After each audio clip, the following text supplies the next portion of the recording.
and the driver is the mind. Our mind tells us now go here. Now there is a event on our new temple land. You should go there. So the mind drives, and the driver is the mind. The driver is not in my control. It can be, it cannot be in control. Driver is taking me anywhere he likes. You see.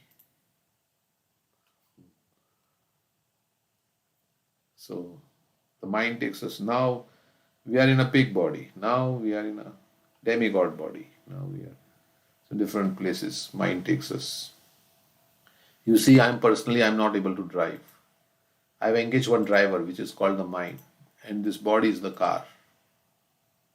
So mind is the chauffeur, and body is the car, and I'm sitting in the car, and the driver is taking me. I don't know where it will take me, the, because it's not in my control, and the mind is carrying me like driver anywhere it likes. Like our mind, so many thoughts come, right? If I'm sitting here in America and I can think of my home in India, and I'm there in India, right? So its mind is taking everywhere. So therefore, the proprietor, I, the mind, and this body is the car, and the mind is carrying me like driver anywhere it likes. So therefore, the proprietor, I am requesting the driver. When I am helpless, so I am requesting, my dear mind, bhajahu re man, my dear mind. Man means mind. You kindly worship Lord Krishna. So driver is very rude and arrogant. So we have to tell, can you please hear my request? Because it wants to do its own thing. So can you please worship Lord Krishna? Srinanda Nandan. Srinanda Nandan means Lord Krishna. Lord Krishna appeared as the son of Vasudeva, and he was accepted by Nanda Maharaj. This is what is called son. Son is who is accepted from others. So he was his foster father. So I am requesting you that you worship Lord Krishna, who is Abhaycharan. Abhaycharan means he is the fearless shelter. If we take shelter of Krishna, then we become free from all anxieties.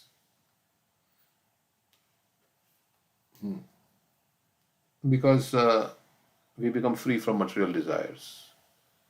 All the anxieties because of material desires. Just like a helpless child, when he's taken care of by his parents, he becomes careless, carefree. Not careless, carefree. So what a life, right, for a child. Sometimes we wish we could relive our childhood. Because it was so, if you had a good childhood, then it was so carefree, no, nothing to worry about. You just play, play, play, and the parents are there. Of course, sometimes childhood is also bad because of so many other events that happen. Sometimes children are abused and so many things. Similarly, I requesting, my dear mind, you do not drive in this way dangerously. Please worship Lord Krishna, who is fearless shelter. Bhajahure Manashri Nandanankan. Abhaya Charanarvindare. His lotus feet is fearless shelter. So what does it mean to take shelter of the lotus feet of the Lord?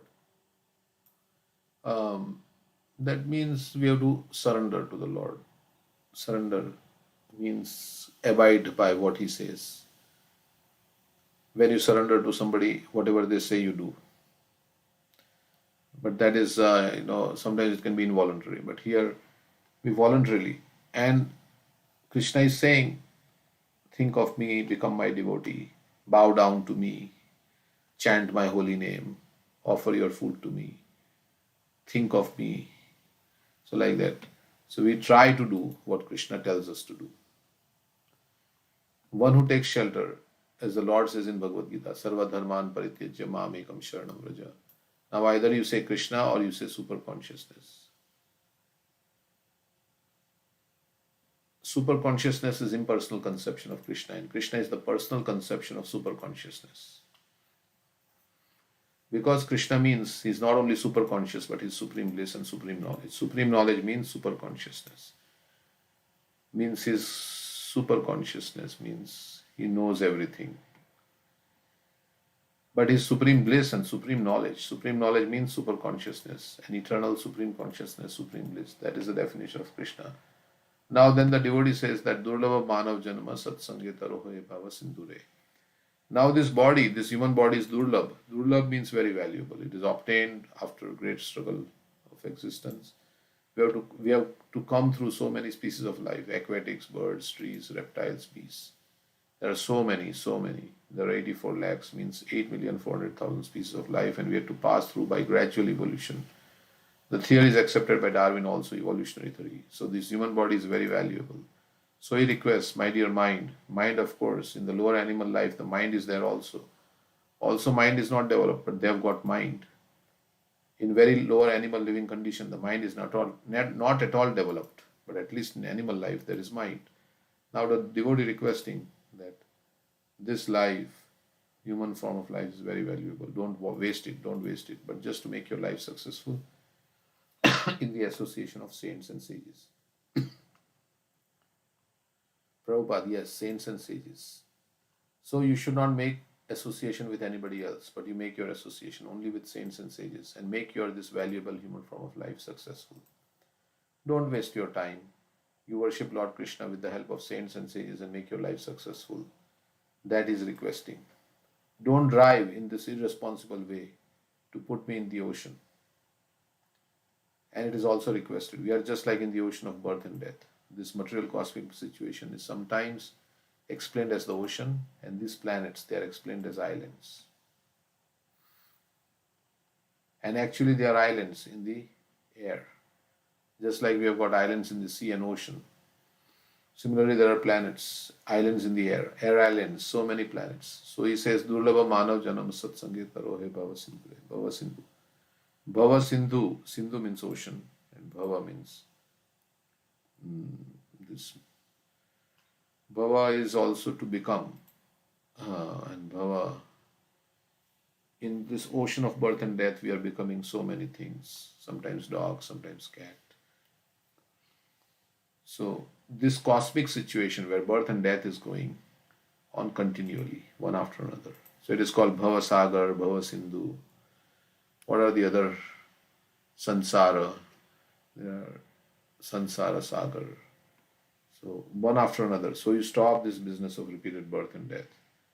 You make your this human form of life successful and get released from the disease of birth and death.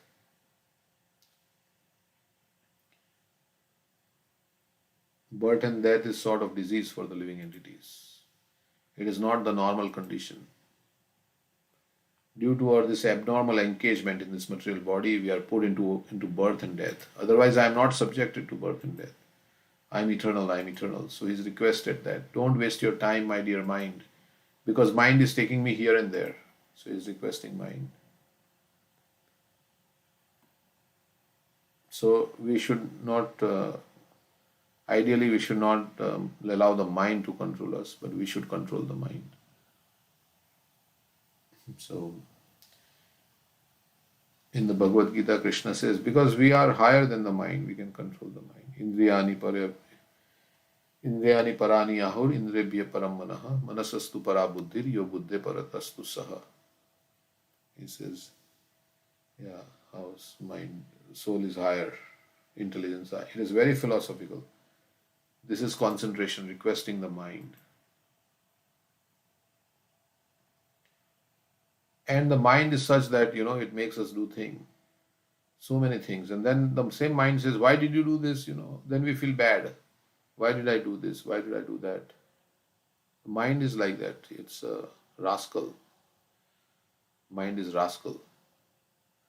Whatever bad words you want to call, you can call this mind. And it is the cause of our transmigration. It is mind that has put us in this cycle of birth and death and make us suffer. So Prabhupada said, like, we should ignore the mind. We should not make friends with the mind. Don't trust the mind. Because generally we say, whatever mind is thinking, I'm thinking that, oh, it's me. But we have to distance ourselves from the mind, especially when it is giving us thoughts that are not conducive for spiritual advancement. And that's the very difficult part, because the mind has a certain momentum and a certain force. As Chanchalam Himana Krishna Pramati Balavad Dridam Tasyaham nigraham manye vayuriva sadushkaram. As Arjuna says, oh, this mind is very stubborn, obstinate, very difficult to control. So we have to ignore the mind. Mind is not me. So, this is whatever mind is saying is not me. So ignore, ignore, ignore, and it is constantly speaking. Then you constantly ignore, ignore, ignore. You constantly. That's like the practice. Abhyasena tu kaunteya vairagyena cha kriyate. Vairagya also means to distance ourselves from the thoughts that are not thoughts and actions like that, not conducive. And then force the mind to engage in Krishna's service. Chant Hare Krishna loudly. Prabhupada says that if the mind is not, then chant loudly. And it's like a battle. In a battle of words, what happens? One person shouts, then you shout louder. Then the other person shouts, then you shout even louder. So we have to silence the mind by shouting. So Prabhupada says here, there is one easy weapon with which the mind can be conquered: neglect. Neglect means don't pay any attention. The mind is always telling us to do this or that. Therefore, we should be very expert in disobeying the mind's orders. The uncontrolled mind is the greatest enemy of the living entity. If one neglects it or gives it a chance, it will grow more and more powerful and will become victorious. And then will become a drug addict or so many things, alcoholic, will become addicted to so many things which are not, will break the regulative principles. So many things mind can make us do. Although it is not factual, it is very strong. It covers the constitutional position of the soul. O King, please try to conquer this mind by the weapon of service to the lotus feet of the spiritual master and of the Supreme Personality of Godhead. Do this with great care. So carefully engage the mind in Krishna's service. There is one easy weapon with which the mind can be conquered: neglect. The mind is always telling us to do this or that. Okay, that we read.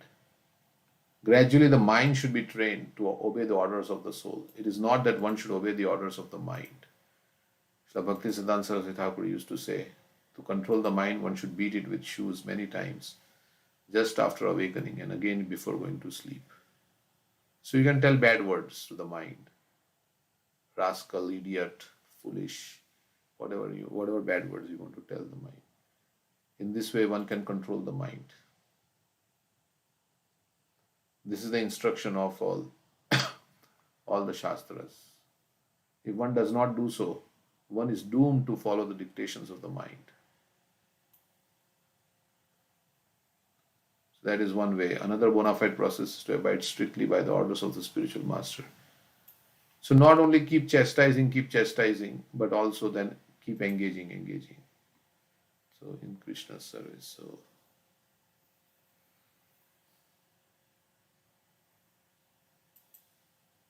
okay.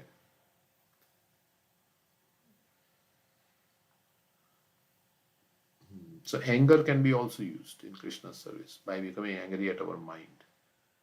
You can't say bad words to the mind until you are angry, right? That's why when people get angry, they say bad words. They chastise. So anger can be used against the mind when the mind is not cooperating in service to Krishna.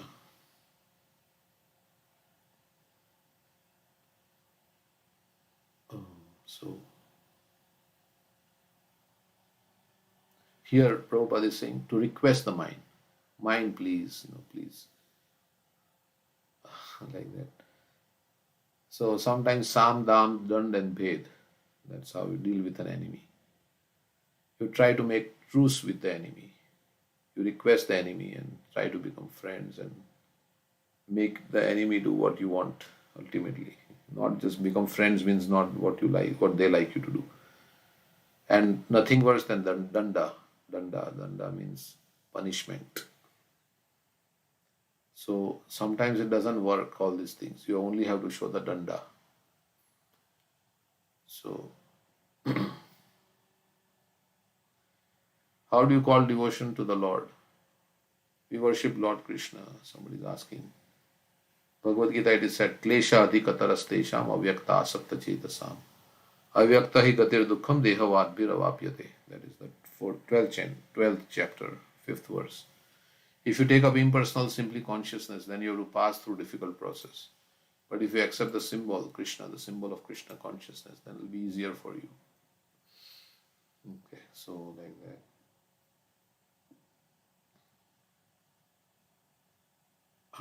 I'll just read some part of it. He says that I'm working hard day and night, and there is no question of winter or summer or rainy season. I have to work hard day and night. If there is night duty in the winter season, I have to join my office at 12 o'clock at night. So I must go. There is snowfall. I remember sometimes they have release at night. So you have to. I was on production support in one of the jobs. So they call me at 2 o'clock, 1 o'clock. There's an issue. And so you have to wake up and do. If I don't go, then I'll be absent. So I'm working so hard, very hard. Shita tapa bata barisana jamini jangire. And what for I'm working? Now bifale shevinu kripana durjana. Just to serve persons who cannot protect me, who cannot protect me. So he's saying nobody can. We think that my wife, my husband, my children, my relatives, my friends, and we have got so many relationships within this material world. And everyone is working to satisfy his relatives. A family man is working so hard because he has to satisfy his wife, children, friends, and so many other persons. And yeah, so of course now he has taken the responsibility. So he has to fulfill that responsibility. He has to provide. Traditionally, the man provides like that. He has to satisfy his wife, children, friends. And if they are devotees, then it's nice. But otherwise, still you have to do your duty. So, but one should be conscious that these friends and relatives, they cannot protect me ultimately.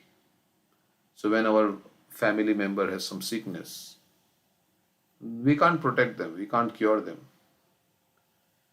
We can, of course, help them, and we should help.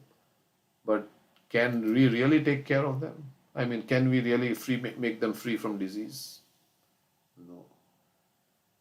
Especially when there are diseases like cancer and things like that. What can you do? So otherwise nobody would die if they would be able to protect their relatives. So the man is working, everybody is working too. So Prabhupada is saying, family man is working so hard because he has to satisfy his wife, children, friends, and so many other persons. But one should be conscious that these friends and relatives, they cannot protect me ultimately. Nobody can protect me. Neither my money nor my gun. Prabhupada said like, neither my money nor my gun nor my friends nor my relatives, nobody can protect me. Otherwise, why children die in presence of their parents? So many people have died in young age also. So in your family also, maybe there is somebody who died. Either young or old, but nobody. When the Lord बुलावा आएगा तब जाना पड़ेगा. तब हम कोई कुछ नहीं कर सकता. So they are neither I can protect them nor can they protect me. You see, everyone is responsible for his own activities. So we have to fly our own plane, as Prabhupada said. And the karma is also different for every family member. Of course, we are in a family because we have some karma that brought us together. for a certain period of time. But then we suffer our own karma also. Sometimes you see in the family, there are two brothers. One brother is doing very well, and the other brother is struggling financially, and like that. Same family. So everybody has their own karma to deal with. And karma can be only removed by Krishna. Nobody can remove my karma. Neither my family, friends, nobody can remove my karma, change my karma. Only Krishna can change karma. Because he is the master of everything. He can change whatever he wants, he can do. That is how also we should think of the Lord. That Lord is inconceivably powerful. He can do anything. There's nothing impossible for him. That's how we should take Krishna. Inconceivably powerful. So he can do anything for his devotee, for anybody. And his Swarat is independent. So nobody can question him. He's not liable. He's not answerable to anybody. So this is the position of God. Yeah, Suresh Kumar wanted to say something. He unmuted. Prabhuji. I just have one small doubt like this karma, and then you give an example of midnight. Sometimes you get a call of the office, 1, 2 for the support. So this is an example taking that, and also the karma yoga and then bhakti yoga. So there are two different paths. Both I think, but the karma yoga is a little different path and bhakti yoga is different path. Can we do karma yoga and bhakti yoga together? Is that possible or is it prescribed? So karma yoga is like, there are two aspects of karma. Yoga means to connect, right? And karma means by your Yes. activities. Karma means your Right. action. So you connect with the Lord by your action. So in bhakti yoga also we do action, right? We don't like just sit. But Yes.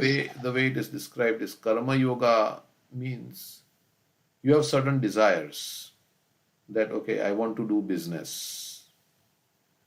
So what you do now in the business, you now give some portion of your profits for Krishna, or use some portion of your profit for Krishna's service. So the consideration is that you do what you like to do, but then you give some profit to Krishna. So in Karma Yoga also Right, there are Prabhu. two aspects: Sakarma, Nishkama Karma Yoga, and Sakama Karma Yoga. So Sakama means it is with material desires. You are doing, you means I'm just saying in general, not you, but Yeah. we are doing. Let me say we, not you. We are doing some activity for the purpose of our own enjoyment, but I'm connecting that to Krishna. Like, I have material desires, I'm doing the activity for my own. Like, I like to eat pizza, right? So let's say if I like to eat pizza, then I'll cook pizza and offer it to Krishna and eat the pizza. So that's how it is. Sakama karma. Nishkam karma yoga. Sakam karma yoga means you are attached to the work and you are also attached to the fruits of work. But you will sacrifice some portion of your fruits of your work for Krishna's service. Or use some portion for Krishna's service, and the rest you will use for your own sense gratification, for your own happiness. Nishkam karma yoga means you are attached to the work, but you are not attached to the fruits. You're not attached to the fruit of the work. So you like what you like to do, but you are not attached to what the fruit that comes. You give all the fruit for Krishna's service. So that is Nishkam Karma Yoga. It is also kind of Bhakti Yoga, Nishkam Karma Yoga. But in Bhakti Yoga, the first consideration is what my spiritual master wants me to do. What is my likes and dislikes is on the side. What Krishna wants me to do. What my spiritual master wants me to do. That I will do. That is a higher level of surrender. And also, yeah, your goal is simply to please Krishna. Now, Bhakti Yoga also we say Karma Mishra Bhakti and Jnana Mishra Bhakti and Shuddha Bhakti. I will talking about Shuddha Bhakti. Shuddha Bhakti means I'm just doing what my spiritual master, whether I like it or I don't like it. I may like it also, that's good. Of course, Krishna consciousness is, we all like it because the soul likes Krishna consciousness. But like Prabhupada told, was given the order by his spiritual master, you go to the West and preach. It was a very difficult, Prabhupada says it was a very difficult order to execute because he didn't have money. And he says, no, you should go and print books and write like that, sell books. So he didn't have any money, he didn't have the means to go to West. But because he was very attached to fulfilling, so he did it.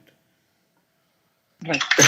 So like that, some kind of thing, Bhakti Yoga. But Bhakti Yoga also we do like it. Bhakti Yoga doesn't mean that we just sit and there is no activity. It includes karma also, means, but the karma in a purified state, there is karma in purified state and karma in not so pure state.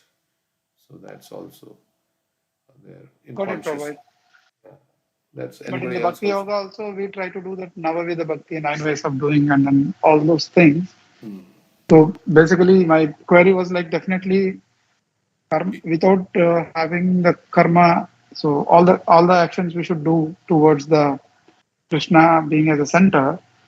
But my basic query was I got an answer, but maybe in a way like karma yoga path and bhakti yoga path both has to be dealt differently, or can we mix it? So it is about the intention. So Bhakti Yoga means you are doing activities, it is also karma, but your intention is solely to please Krishna. That Yeah. is that is why you're doing. And Karma Yoga means you are also doing activities, but it's the consciousness behind the activity that determines whether it's Karma Yoga or it's Bhakti Yoga. So I'm doing the activity, but I'm withholding some something for myself. Bhakti Yoga means fully surrendered to Krishna and everything for Krishna, nothing for. But Karma Yoga means partly for Krishna, partly for myself. It's a Kama Karma Yoga. So both include karma. Everything, it's the intention behind what you are doing that matters. The consciousness that defines whether it is Bhakti Yoga or it's Karma Yoga. Right, Prabhu. Thank you. Yeah. So, like, yeah, that's how.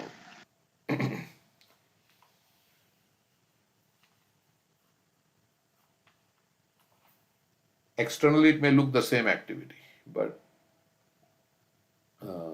yeah, two people are doing the same activity, but the consciousness defines, and the consciousness in which you are doing, and then what you are doing with the result. So, of course, you can't say, I'm doing for Krishna, but then I'm enjoying the fruits of my results for my own sense gratification. But I'm doing for Krishna. That way we can fool ourselves, but we can't fool Krishna. Because Krishna knows. Like that. So we can, to make us feel good about ourselves, we can fool ourselves, and everybody wants to feel good about themselves, and that's, yeah, but we can't fool God because He knows how much we are surrendering, how much we are sacrificing for Him, how much we have desires for our own enjoyment.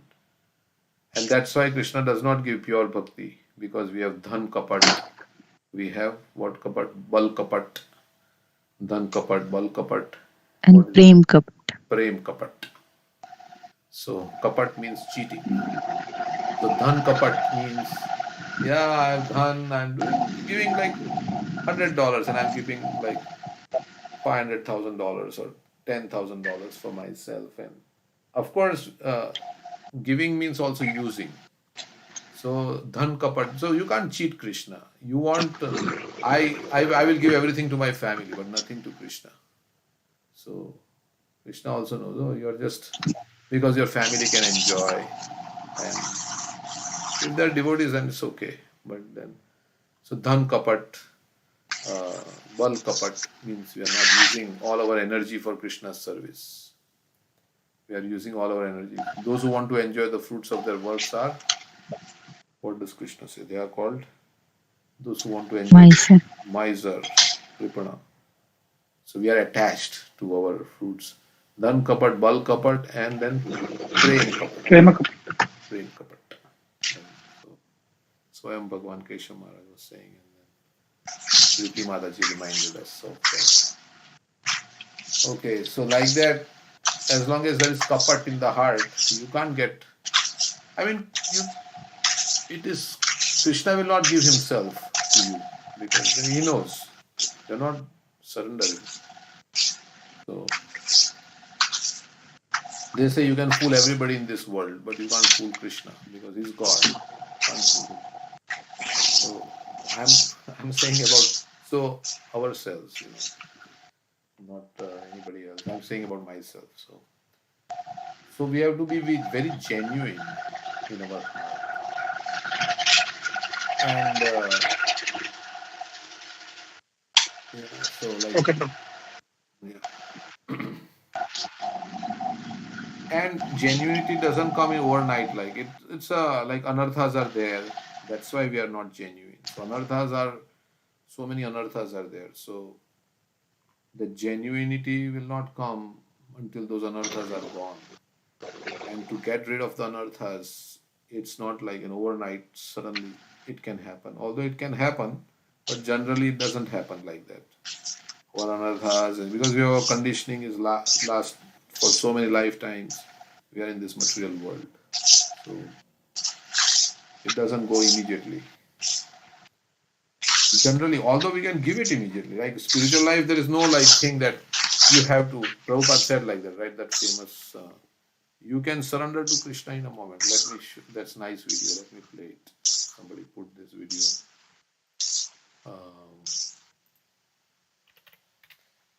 He says in a moment you can give up all your sin. I mean, all the results of all past sins can be nullified if you surrender to Krishna. But then what it means to surrender? Then means I take shelter of the pure devotee of the Lord, and I surrender to the pure devotee and do what he wants me to do. Sometimes the pure devotee does not give you instruction because he knows you cannot follow. Then it will be offensive, right? If he gives you instruction and you can't follow. So they also don't give you difficult instruction. But yeah.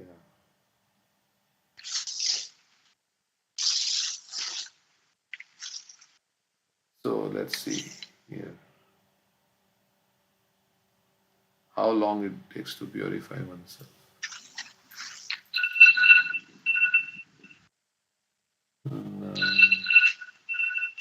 We have been here. First, I have to share my sound.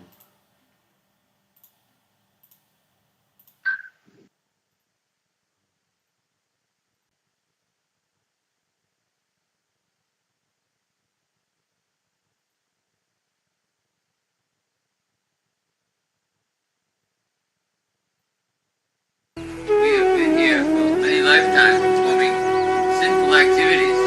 So is it possible to counteract all those sinful activities in one lifetime, or does it require many? 1 minute. That is Krishna consciousness. 1 minute. You are not reading Bhagavad Gita? What Krishna says? Sarva dharman parityajya mam ekang saranam braja aham sarva papebhya mokshayami. You surrender to me, give up your all business. I will give you relief from all sinful reactions immediately. Ridiculous 1 minute. My dear Krishna, I was forgotten, now I understand, I fully surrender to you. And you become immediately free from all sin.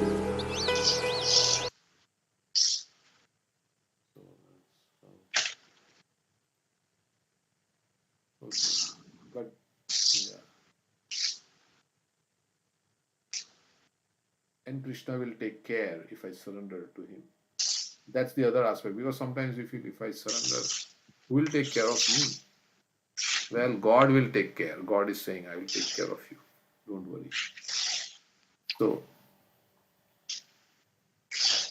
so many devotees have surrendered. Like they have they surrendered to Srila Prabhupada like that. Right? So, who took care of them? They are still living. So Krishna is taking care of everybody. Of course, surrender doesn't mean you have to give up anything. Also, you have to use everything in Krishna's service. Okay. So, anything Got it. else? Yeah, go ahead.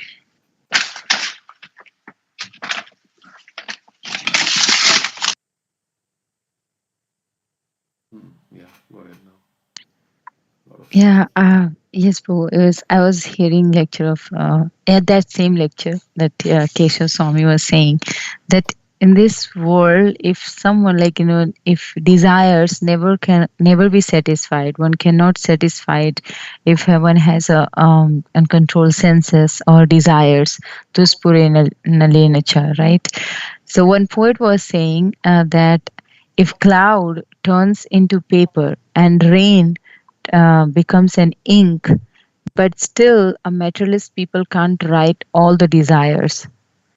So that kind of flow of desires we have in oneself, and this only, as you said, that Srila Prabhupada said that in 1 minute surrender we we get free from all the sinful reactions, and desire is the one who because is responsible for our this transmigration, right? Yeah, and as you're saying that, I was reminding that a calm and that is nishkam and sakam karma. So I was reminding the example of a Bali Maharaj, right? He he has he's no material desire. He's Vaman. They was asking just a 3 step, and after that, when Vaman was measuring all the 3 worlds, and but still he has okay, now I have to surrender. It's a perfect example of a surrender, that I'm surrendering and give whatever Krishna desires, even for fulfilling his desire he neglect his own spiritual master's order also. So yeah, for higher purpose we can do that one also. But yeah, desires we should always, I think, check on desires, right? There's so many desires is going on within our mind, in our heart. So we cannot be satisfied. It cannot be satisfied, that's for sure. So yeah, You said if cloud is that's like paper and rain is like ink. yeah, if cloud becomes a paper and rain becomes an ink, Mhm. so in that way also, we cannot write the whole desires on that paper, the cloud. And that's a mindset of a materialist people.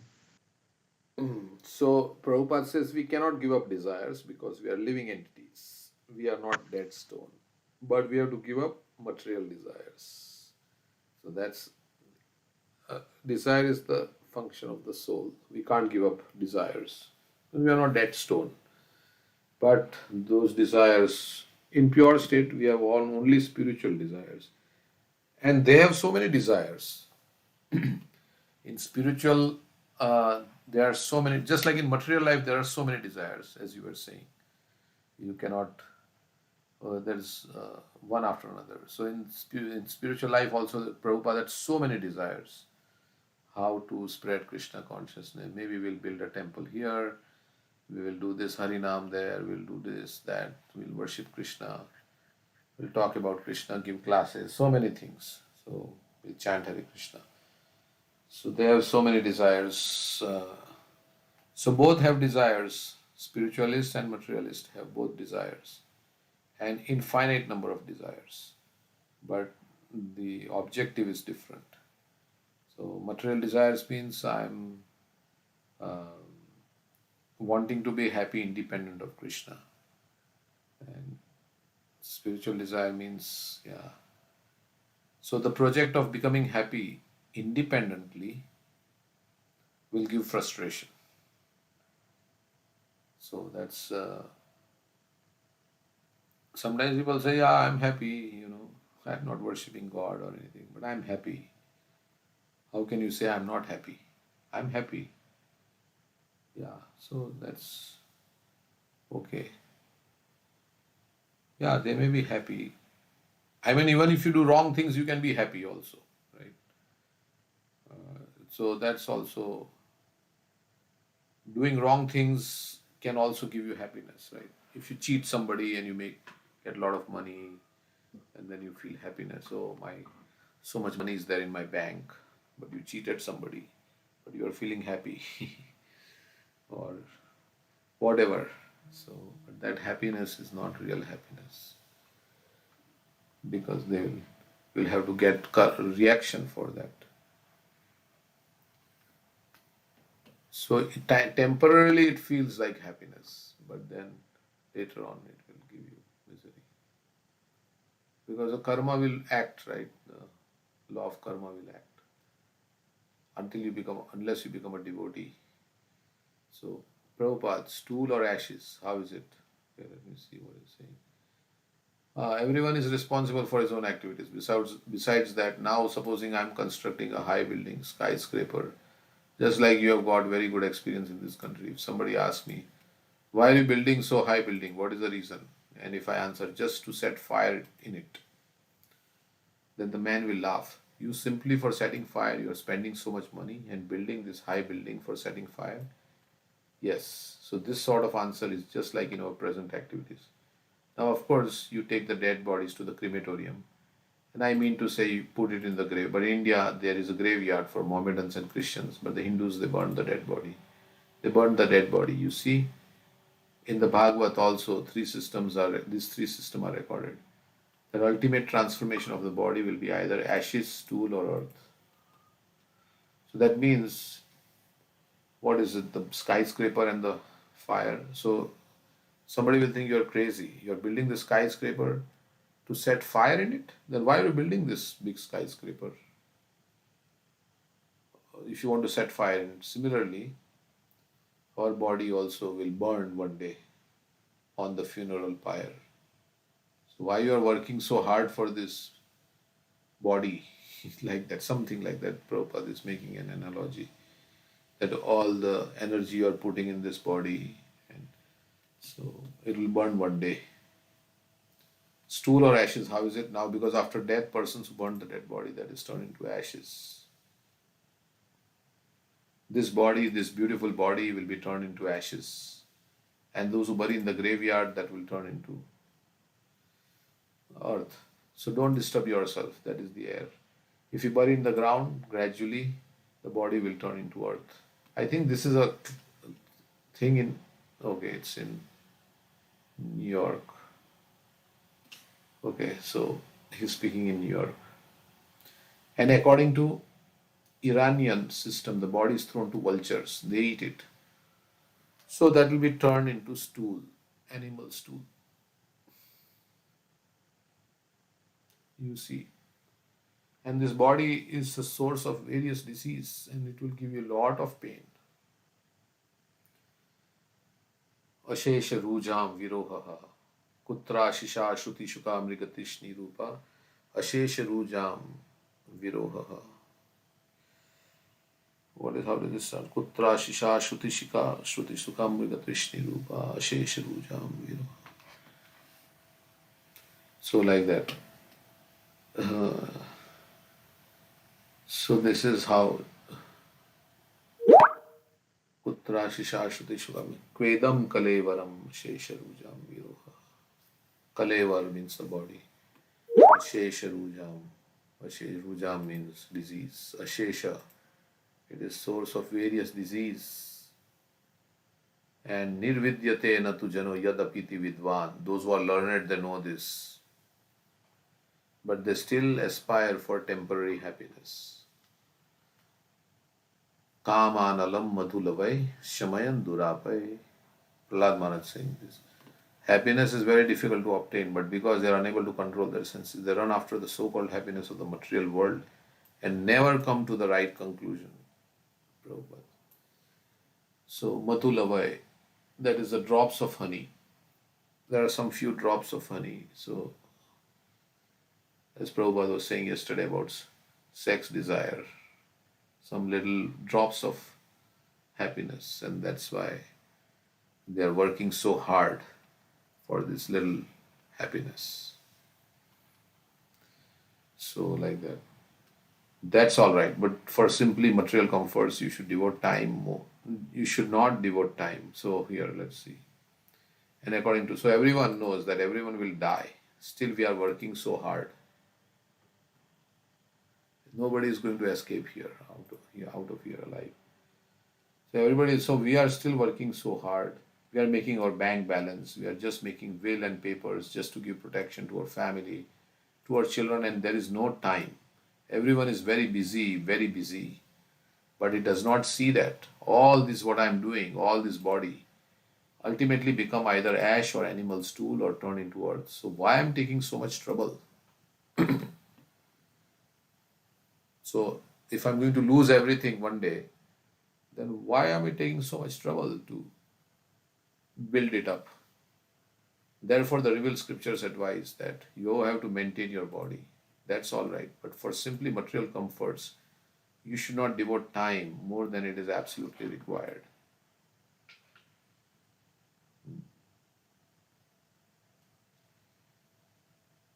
That means don't increase your bodily necessities. Don't increase your bodily necessities. That was the standard of Indian civilization. They did not, the sages and saints, they did not advise to increase the necessities of the body. That I mean to say, planned the social system in such a way that people should be satisfied only by the bare necessities of life. We require some eating, we require some shelter or shelter place, we require some sense gratification, we require some protection from enemies. Yes, come. Okay. So, yeah, just enough to live healthily and not. There is a verse also, right, Prabhu, where it says that one may be, while living, one may be proud of one's body and thinking that I'm a big man, maybe a prime minister or some ministers or president or even demigods also. But whatever one may be, but after death, the body will turns into either worms, stool, or into ashes. There's in the 10th canto, I think there's some verses like that. And he says that he was actually in that verse is talking about that if one, for their own sense gratification, if someone kills the poor animals, um, they have I think no idea, but he will gonna suffer in the next birth, and that person who is killing the animals for their own sense enjoyment, they're going to the hell, suffering for their own reactions or actions. Right? Yeah, I mean, this verse is saying like how I know one should be just accept that. So Ishopanishad verse, right? The first verse is talking about that you everything is in this world is controlled and owned by the Lord. Everything which is animate or inanimate, but one should only accept the necessary things for themselves. It's kind of quota, aside as a quota. One should not accept any other things which whom that is not belongs to that. So Yeah, that I do, think is in the section with Nalakuver and Manikriva. mhm. Maybe Narad Muni is telling Nalakuver and Manikriva about this, what you are saying. So sometime people saying Prabhu, I had discussion with someone and it says that okay, in our society it says that meat eating is for them. It says that the meat eater person is more they're listing some kind of like um she's a Bengali, so she likes to eat fish. Even fish they consider as a very auspicious thing in every where even in marriages, everywhere they have to eat fish. They consider a very auspicious thing, and they are listing some thing, some benefit like this has this kind of um, what do you nutrients, right? That is good for the health, and like there she is explaining all these things. And I mean, I was thinking that they have no, I don't know, they have this idea, they have this knowledge about that which one should not eat this. Meat eating is one of the because you are killing the animal. We don't have right to kill anyone, right? Because we, if we cannot produce anyone, if we can give birth or soul to anyone, so it's not recommended to kill body, even that's not given by you. um, but they, so in that case also they were liable for suffering for their actions. If someone is in ignorance and someone is in they don't have knowledge about this, they think like that, oh, this is auspicious, that what it was taught from the childhood. Yeah. So you are saying that they are still liable, right? Are they liable for this? Like, we said that animals, they don't have that intellect, right? But in humans also, if someone is not have any knowledge Uh-huh. uh, with this, so they are in ignorance, right? Yeah. So are they also liable for their sufferings? Yeah. Like Prabhupada says, child puts hand in the fire, he may not know that fire will burn him, but he will still get burnt. So, yeah, you will get reaction because you are supposed to know, and you get birth in a situation like that where you are ignorant of this knowledge because of your past activities. So you are born in a family where meat eating is okay. That means you did something. That's how you got birth in that family. So you can't say, well, I'm not liable because I don't know. So that's also another. We we get birth in a certain situation uh, because of our own karma only. So we want to be in that situation. So Krishna puts us in that situation. So we can't say I'm not liable because I don't know. Like it's same with like if I'm suffering now and I have not done anything, but in my past life I did. So I'm getting the reaction now. So the ignorance is also a reaction. To be put into ignorance is also a reaction to one's, like somebody becomes an animal in their next life. So why did they become animal? Because they acted like that. That's why they become an animal. So similar with human beings also, if you acted like that, so you now got a birth in that kind of family where meat eating was okay. So you are like okay. And sometimes we know also that it is not okay. Many people born in they know it's not okay, but they still eat because you get influenced by the association and so many things. So and our own desire, like Ajamil, he was born in a nice family, everything was good, he knew all the things, but still he got bewildered for time being. Then he came back. So that is also there. Even with knowledge, you can't act on the knowledge because because the force of desire is strong. And sometimes you are in ignorance also. Then you act, then you don't know. But you're responsible. Like if I drive my car on the road and I say, "Oh, I didn't know the law that if I was supposed to stop at a red light or at a stop sign, I didn't know." Then the cop is not going to say, "Oh, you didn't know? Okay." But of course, you that's why you have to pass the license exam first before you drive on the road. But let's say you made that plea to the cop that, oh, I didn't know that I was in Hawaii one time. My wife had conference that I had just gone with her. So I was driving with the phone on my ear. Somebody called me. And so then immediately a cop came behind and gave me a ticket. And I said, I'm from Ohio. In Ohio, we can drive. We can be on the phone and drive. So, of course, I always use Bluetooth. It's not. But that car was a rental car and somehow it was not connecting or something like that. So, the cop gave me a ticket. He says, no, no, when you come to Hawaii, you are supposed to know what is the law here. In Ohio, it may be legal, but it's not legal here. He gave me a ticket. So, like that. Okay. It may sound a little harsh, but that's how Prabhupada would say. No, Ignorance. Prabhu, that is right. That's right.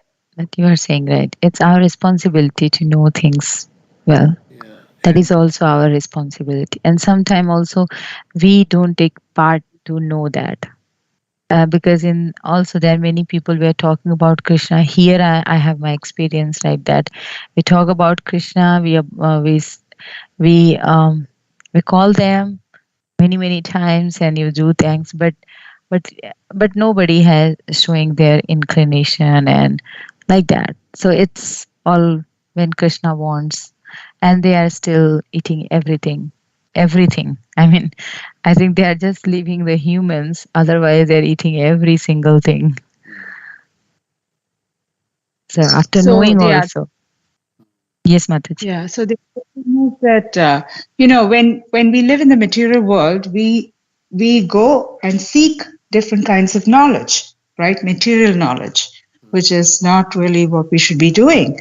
But the scriptures are there. We never go and refer to it, and that's why those two verses in Bhagavad Gita are so important: 16:23 and 24. If you let go of the shastras, then you will not get happiness in this world or the next world. And so, what should we do? We should abide by the shastras. And anybody who abides by the shastras will not make this argument that you were saying that, yeah, it's auspicious to eat. Where in the shastras is it said that it's auspicious to eat fish? So people have decided, they have chosen to ignore the shastras.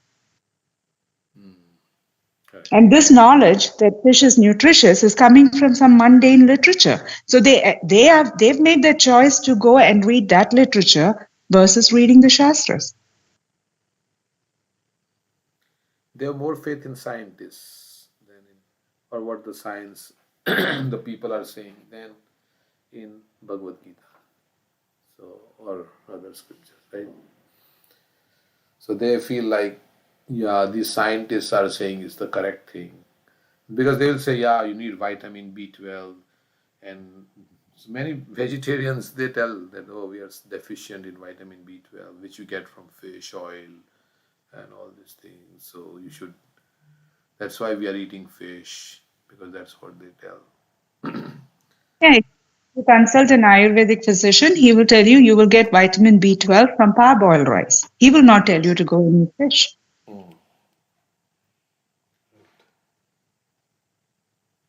Yeah, so people have their reasoning. They say, oh, garlic is good for the heart. Many people have put garlic. Why you are so much against garlic? Garlic is so good for the heart. And so they have their, their whatever. So people filter knowledge, right? Filter information and take what they want. So garlic is very bad. I don't know if it's bad for all animals, but it's extremely bad for dogs. It causes hemolysis. So it breaks down your blood cells. And the same is true. So if we can do animal experiments before we take something, then we should also apply this. And it means that it's breaking down your blood cells. And it's a known fact that garlic causes anemia. So when people argue that way, I tell them, did you know that garlic causes anemia? It's bad for you. Yeah, that's good. You know all the reasons why not to eat garlic. Because sometimes they will not, if we say spiritual reason like, oh, it puts you into lower modes, this is food in the lower mode, they don't agree all these things. So, but with scientific evidence and all these things that you present, and they will say, yes, yes, that you are correct now. So, one time I told somebody that onion increases your desires for sense gratification. He says, that's good. What's wrong with that? He's saying, yeah, it increases desires for sense enjoyment, so that's good. I will get more happiness and I'll enjoy. So, like that. So, it increases the mode of passion. I was saying, these are onion increases the mode of passion. He said, okay, yeah, that's good for me. So, I. Yeah, people. So one person asked Tamar Krishna Maharaj this question. You say we should not have any desires, but without desires, then how can I live? Because desires are the impetus to live. So they don't know how to turn it around. They think without desire, how can I function in this world? So yeah, I think everything. It's just how to convert it into Krishna consciousness, but not acceptable for a lot of people. Okay, so this last purport.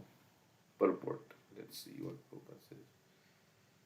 So this song was sung by Govinda Das. Govinda Das Abhilasha. What is his desire? Abhilasha means desire. Like this Abhilasha word also comes. Morai Abhilash Bilash kunje diyovas Nayane heri bosada juvala rupadasi. Abhilasha. My desire is this. You will also grant me a residence in the pleasure groves of Sri Vrindavan Dham. Thus, within my vision, I will always be able to behold the beautiful pastimes of Radha and Krishna. We are praying to Tulsi Devi. So, desire is there. So, everybody has desire. So, Govinda Das's Abhilasha, his desire is Vajahure Manashin, my dear mind, because mind is our friend and enemy. If you train the mind is your best friend. And if you cannot train your mind, then it will be your bitterest enemy. So, training. How do we train the mind? That's the thing. How to train the mind? On our own we have to train, or we have to live with those who are trained in mind, and like in that environment, it's easier than on our own. So for training, if we can train ourselves, we can learn from watching videos, and many people who don't have money to go to a professional training, they learn on their own many things. But if you go to a professional training, because he's trained, you can learn much more in 5 days than you can do at home. Let's say it's a very difficult, complex something that you have to learn. And because that other person is trained nicely and he knows how to train others and he's expert, so it becomes easy. So that's why Prabhupada says to live in the association of devotees, or to have regular association of devotees.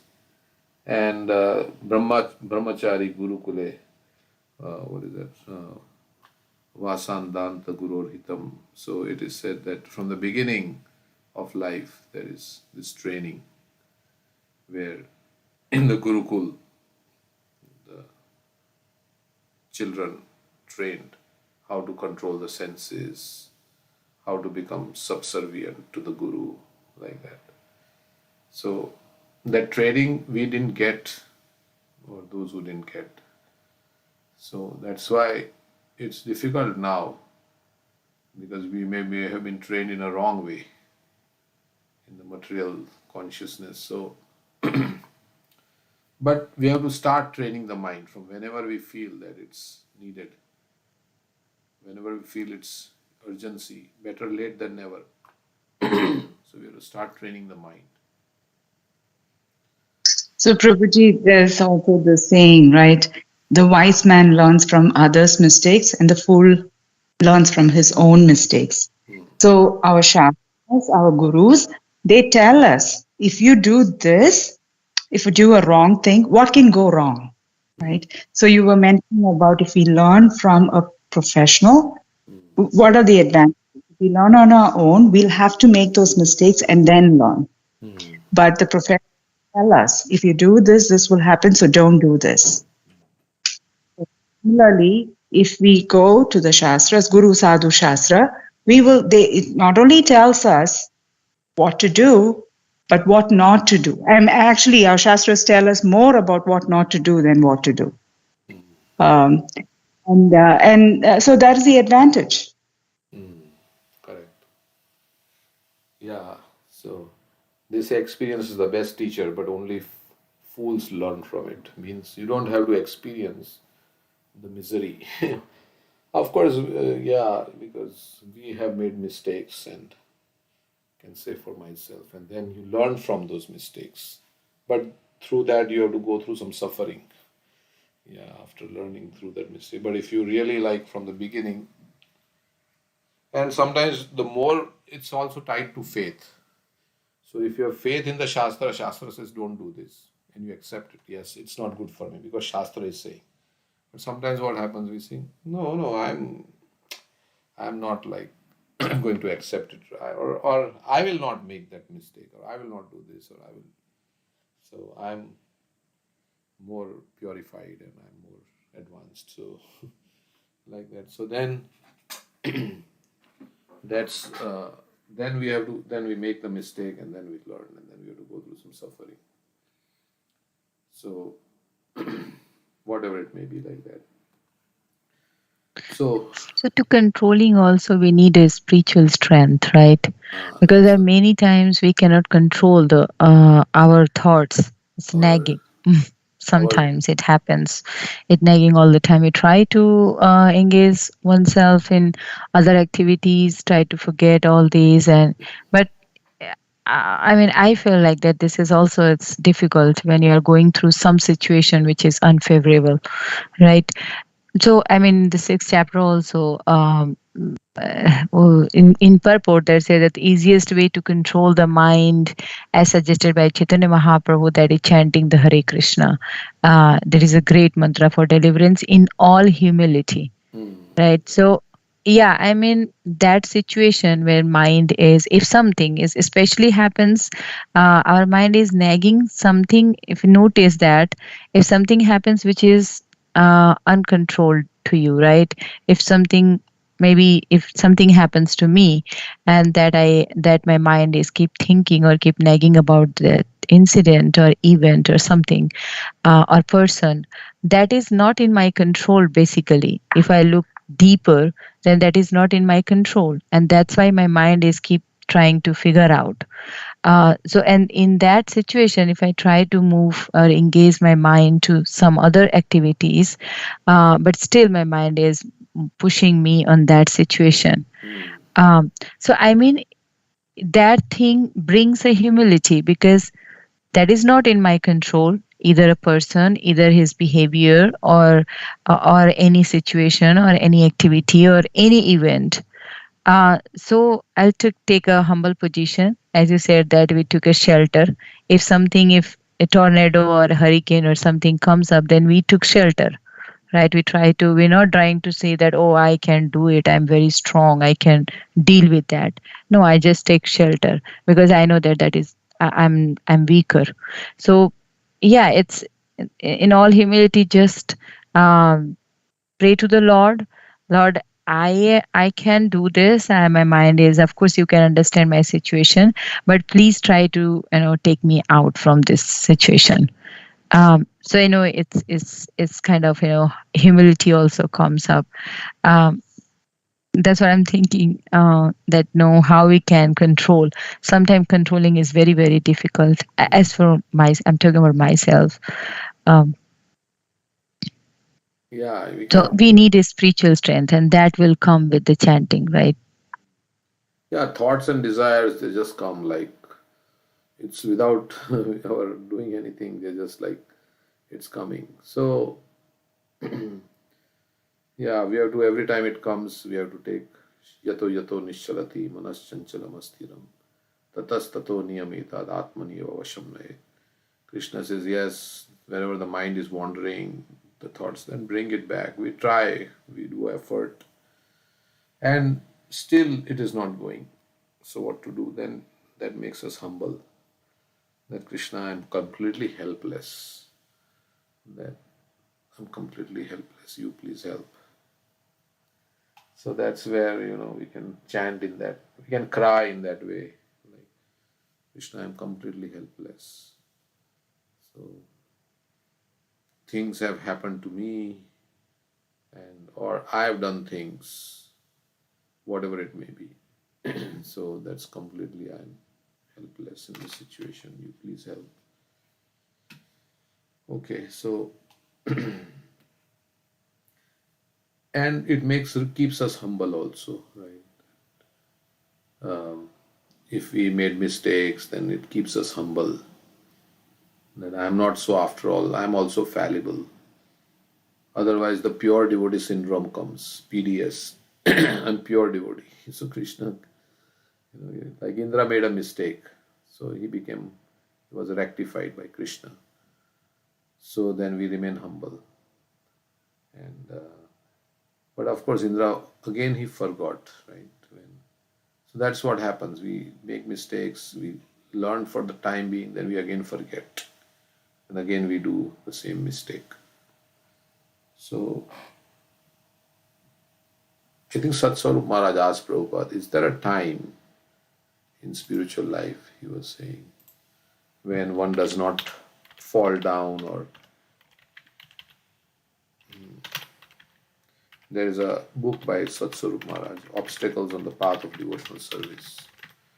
In that he said, he asked this question one time to Prabhupada, and Prabhupada said yes. So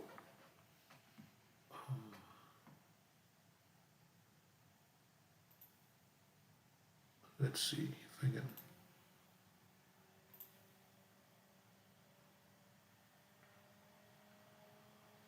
This is the book. Obstacles. Download now. Is this the one? Maybe.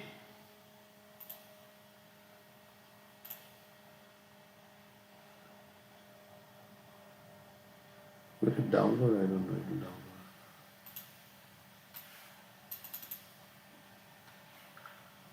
Nothing is downloading.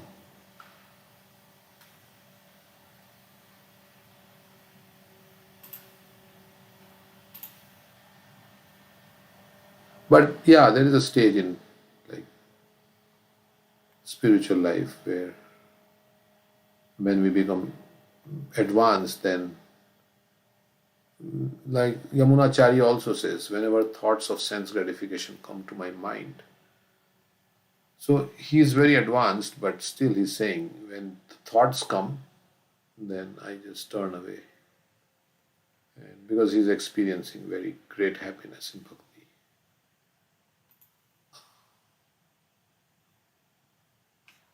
Okay, it's not coming up. So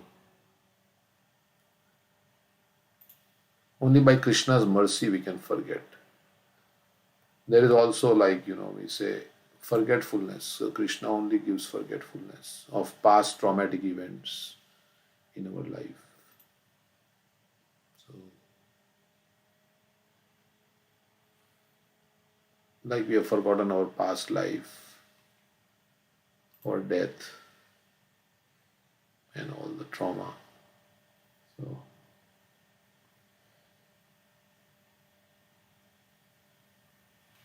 okay.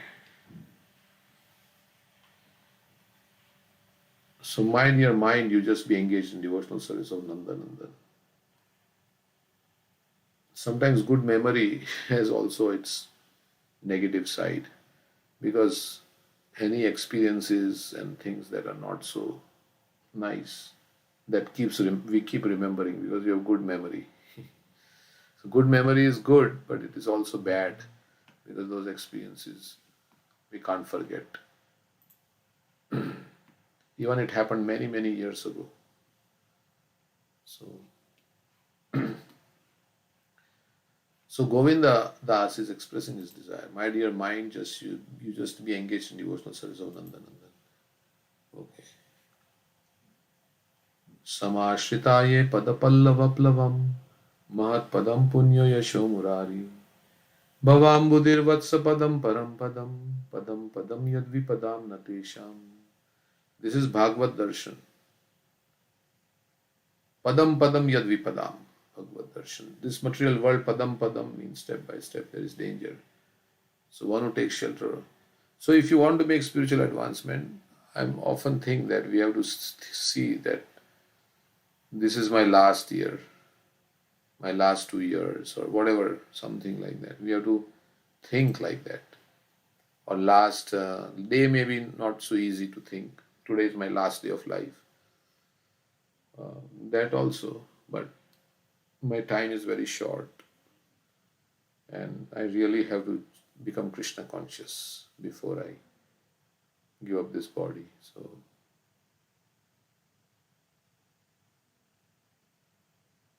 that is, and it can be.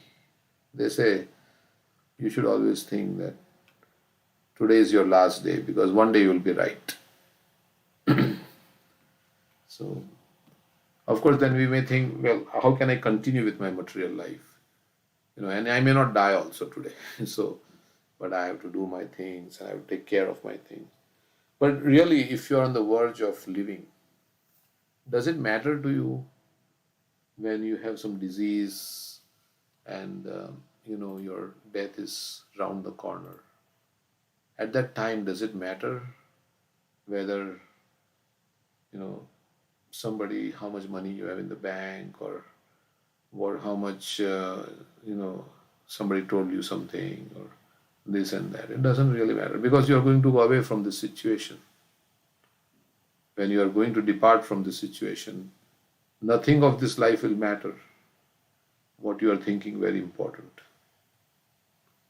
And then that realization comes when we have to leave. So why not before living, if we get that realization, we can make tremendous spiritual advancement. Why it has to come when our body falls apart and we are in pain and things like that. If we can get that realization before, and we can become detached from everything, then we can really be focused on Krishna and Krishna's service and full time, full engagement in Krishna's service. So that's how we can make spiritual advancement, right? Chanakya Pandit says that if you want to make spiritual advancement, you should think you can die. You are going to die very soon. If you want to make material advancement, then you can fool yourself that you are going to live forever. So like that. So if tomorrow is my death at 8 o'clock in the morning, then how much I will be conscious of Krishna today. So why not think like that before it actually happens? But it is not possible to think like that because our mind is saying, no. You have another 20. Even let's say you go to an astrologer and they say, you have 80 years life and you are 40 or 50, whatever. Then you say, oh, another 30, 40 years I have life. Oh, that's very great. It's not bad. 80 years. So even that 30, 40 years is like a flash in eternity. But we think, yes, I have 20, 30 years to live. That's a long time. But it's a flash. It's not long. But we think like that. So that also. So there is this. Yeah. Sorry, please. So there is this story. I don't know where the source is from. I've watched it. So Shukadev Goswami goes to Janak Maharaj, and he's asked to go there to learn from him. And he sees Janak Maharaj, and he's living this very opulent life. He's a king. He lives in the palace, and he has all the comforts. And he's wondering, what can I learn from this person? Now, again, I don't know where this story is coming from. I believe it's from some kind of, it's from Shastra. So, because we wouldn't imagine Shukadev Goswami to be thinking that way. So, so then what happens is Janak Maharaj actually understands that he has this, he has this thought about him. So, so then Janak Maharaj, what does he do? He actually gives him a bowl of oil, and he tells him to walk. He tells him to walk through the marketplace and through the entire city, through the marketplace, and then come back. But the condition is that even one drop of oil should not fall down. So the bowl is full of oil, and even a drop shouldn't fall down. And there's a soldier behind him, and the soldier has a naked sword, like, he has a sword in his hand. And the condition is that even if one drop falls down, then the soldier is ordered to chop Shukadev Goswami's head off. Now, so this happens, and then Shukadev Goswami is walking through the marketplace. There are so many distractions. Somebody's selling toys, somebody's selling food, somebody's dancing. So many things are going on in the marketplace. And then Shukadev Goswami is very careful not to let the oil spill. He comes back to the palace, and Janak Maharaj said, "So, what do you think of my city? Did you go to the marketplace? How did you like it?" And he says, "What are you talking about? What can I see? My attention was focused on not letting the oil spill. How can I look at anything else?" And so he says, exactly, this is the point. How can you enjoy life or opulences when you know that you have to be extremely careful? Otherwise, your head will be chopped off. So it's like the same, it's a thing where if we are aware and conscious that death can come at any time, why would we be careless with life?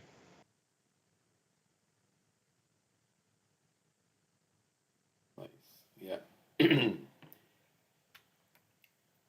Yeah, so sometimes we have to think like that. There is, my head is in a, what do you call that, where they chop the head in the France. They call The guillotine. The guillotine. Yeah. If I don't chant this mantra nicely, then that thing is going to fall and my head is going to be cut. So then we will chant. How we will chant? Like this is the same kind of, I think like that sometime. The Shukadev Goswami is like walking with that oil and his head is going to be chopped off if one drop falls. So if I don't chant this mantra very nicely and attentively, that guillotine is going to fall on me and my head is going to be, my head is inside and it is not fallen, but it's going to fall if I don't chant this mantra. So then we will. And Krishna has said, Satata, we have to be thinking about Krishna all the time. So if Krishna is so merciful, he hasn't set the condition that even if for 1 second your mind falters, then I'm going to chop your head off. He doesn't say that. If he did, then we wouldn't be here. No, this is like Krishna is unlimitedly merciful, so he gives so many chances. But for us to become serious about this, because normally the thing is like we are complacent and mind is going all the place and everywhere and so many thoughts are coming. Sometimes it happens like that, or many times it happens. So we have to say, this is if I don't do this nicely, then this is going to happen. Then we will, that's also there, right? I mean, if you don't become Krishna conscious, then what awaits me is the cycle of birth and death. As Prabhupada was saying, so many species of life and so much struggle awaits me. So some fear also is good of this material existence to become serious about Krishna consciousness. Yeah. Otherwise, we think like, everything is nice. It's not nice, but we think it's nice. So I heard this from Mukundatta Prabhuji. He was saying that one of his godbrothers went for the first time to Vrindavan, And then he was like, oh, I couldn't find Krishna in the, like behind the bushes, right? Like I couldn't see Krishna in the groves as he had read. And he was discussing this with someone else. I don't know the details of the people involved, but so he was told, in your conditioned stage, what's really good for you is to just, the way you should look at Krishna is not like a little boy playing the flute. I mean, of course, this is just, it's not that we should not see Krishna playing the flute, but it was just a warning, right? It is actually, it's actually better in our neophyte stage to think of Krishna as this, as death personified with a thunderbolt waiting to strike us. And Krishna says that, he says, I am Kalosmi. He says, Mrityu Sarvaharashyaham. I'm death. I'm going to take everything away from you. So yeah, it's like you were saying, it's important to maintain a healthy fear also of the consequences of Krishna himself. Yeah. Correct. So that's why this misery of birth is described in the Bhagavatam. Because all of us have already taken birth, whoever is reading Bhagavatam. So what is awaiting us in the next life? If we don't escape the cycle of birth and death, if we don't go back to Krishna, then again the same misery. That's why it's described. So because no child is going to read Bhagavatam. So we've already gone through that misery, but it's going to repeat again, and the death and all that. So I'm always, whenever I see that verse, it's just apanna samsritim ghoram. That's our condition. I find it extremely strong, the way Bhagavatam describes our situation in the material world. We are entangled, and Srila Prabhupada translates that as entangled in the complicated mesh of I can't remember. Is it a cycle of birth and death? I think the mesh of birth and death. I'm just paraphrasing, but it was so strong. Just to think that this is where we are right now, and we don't realize it at all. We're comfortable. yes, living beings, I think, who are entangled in the complicated meshes of birth and death can be freed by chanting the name, even unconsciously chanting the name of Krishna, which is feared by fear personified. Vivash means helpless, I think. Yes. Although Srila Prabhupada says unconsciously, I was actually, Preeti Mataji and I were discussing this a couple of days ago about this. It's vivash. It's like completely hopeless, helpless, and you call out. Yeah. Okay, so thank you. It's 8:40. We'll stop here. I have to do something to clean the house before TOVP comes here. So we'll read this purport tomorrow. Thank you, everybody. What time you heading, Prabhuji, to the new temple then? So I'm only 2-3 miles, so I can head anytime. But I will clean the house first. So it will maybe 9:30, 10 o'clock. Okay. Yeah. All right, Prabhuji. Hare Krishna. Hare Krishna.